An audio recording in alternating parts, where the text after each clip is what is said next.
Dans cette vidéo, nous allons voir comment écrire les réactions d'oxydoréduction.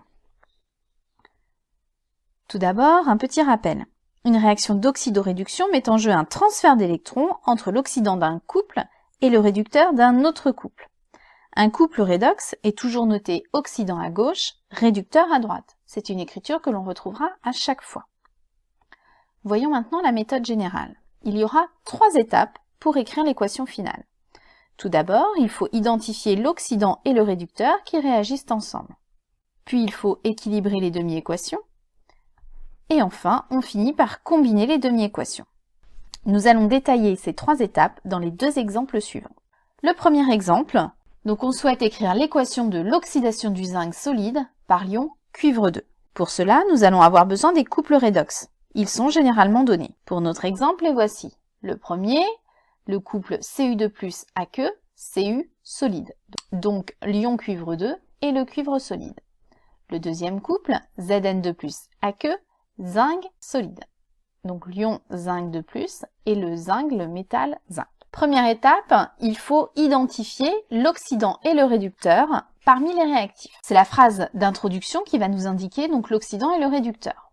Si on reprend donc cette phrase, elle nous indique qu'il s'agit de l'oxydation du zinc solide. Le zinc que l'on retrouve dans le deuxième couple, il est à droite, il s'agit donc du réducteur.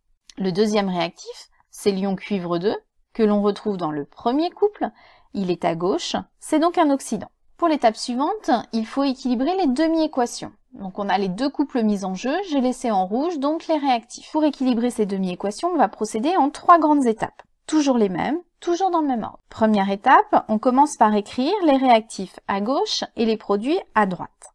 Donc c'est ce que l'on fait. Comme je les ai mis en rouge, alors sur votre copie, vous pouvez les entourer plutôt que de les mettre en couleur, ça marche aussi.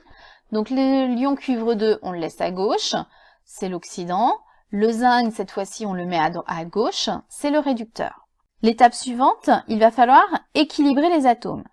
Ici, c'est déjà fait. On a un atome de cuivre à gauche, un atome de cuivre à droite pour la première demi-équation. Pour la deuxième, on a un atome de zinc à gauche, un atome de zinc à droite. Donc, c'est déjà fait. On peut passer directement à la 3e étape.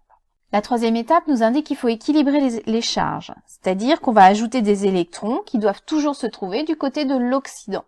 Comme j'ai mes couples qui sont notés en haut, je repère facilement mon oxydant. Donc, pour le couple Zn2+, Zn, c'est l'ion zinc, l'oxydant, donc les électrons vont se retrouver du côté de l'ion zinc. Pour équilibrer, il faut que j'ajoute 2 électrons. Le zinc solide, j'ai 0 charge. L'ion zinc 2+, j'ai 2 charges positives. Il faut donc que j'ajoute 2 charges négatives pour arriver à 0 charge. De la même manière, pour le couple Cu2+, Cu, l'oxydant, c'est l'ion Cu2+. Les électrons vont donc se trouver du côté des ions Cu2+. On ajoute 2 électrons, 2 charges négatives, car sur l'ion cuivre 2, il y a 2 charges positives, donc 2 charges positives plus 2 charges négatives, ça nous donne 0 charge à gauche, et on a aussi 0 charge à droite. Une remarque, je laisse de l'espace avant les doubles demi-flèches de la 2e demi-équation, car cela permet de bien séparer les réactifs des 2 demi-équations à gauche et les produits à droite. Pour les demi-équations, je rappelle qu'il s'agit quand même de doubles demi-flèches. L'étape suivante, il va falloir combiner les demi-équations. Pour combiner les demi-équations, il y a encore 3 étapes à suivre. La première, il faut donc avoir le même nombre d'électrons qui doit être transféré dans les 2 demi-équations. C'est le cas ici, j'ai 2 électrons dans la première demi-équation, 2 électrons dans la 2e demi-équation. Pas besoin de coefficient. On va pouvoir alors sommer membre à membre les réactifs d'un côté, les produits de l'autre. Donc c'est ce que l'on fait. Cu2+ plus 2 électrons plus Zn, ce sont les réactifs. Cu solide plus Zn2+ aqueux plus 2 électrons, ce sont les produits. On finit par simplifier. Ici, ce sont les électrons qui sont à simplifier. Les électrons doivent toujours être simplifiés dans l'équation finale d'oxydoréduction. Je les simplifie et j'obtiens donc l'équation d'oxydoréduction Cu2+ plus zinc solide qui va nous donner le cuivre solide plus Zn2+ aqueux. Donc je vous ai dit tout à l'heure que pour les demi-équations, il y avait des doubles demi-flèches. Pour l'équation finale, c'est une simple flèche que vous pouvez voir ici.